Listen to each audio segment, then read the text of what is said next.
የተጀመረው የኮሪደር ስራ ከወዲሁ ኢንቨስተር መሳብ ጀምሮ ለ11 ጊጋዋት መተን ተጨማሪ 4 ጊጋዋት እንሰራለን። እንደ ሐዋሳ ያለ ውብ ከተማ በዞርንባቸው ቦታዎች አላገኘንም እያሉ ስለሆነ ይህ ጅምር ስራ እንዲጠናከር ሐዋሳን ከጫፍ ጫፍ እንዲነካ በይበልጥ ዛፍ እንድንተክል ግሪን እንድንሆን ንጹህ እንድንሆን እዚህ ያለው ፍቅር እንዲሰፋ እንዲስፋፋ ኢትዮጵያን እንዲወርስ እንድናደርግ እንድንበረታ እንድንሰራ አርቀን እንድንመለከት ያ የተመለከትነውን ደግሞ ለመያዝ አበክረን የምንሮጥ የምንዘረጋ እንድንሆን አደራላችሁ ወዳለው ባየሁት እጅግ በጣም ደስ ብሎኛል።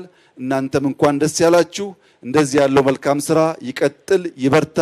የኢትዮጵያ ብልጽግና ለልጆቻችን መልካም ሀገር የመቶው ጅማሮ በአስተማማኝ መሰረት እንዲጣል በጋራ እንድንቆም አደራ ልላችሁ ወዳለሁ። እጅግ አድርጌ አመሰግናለሁ።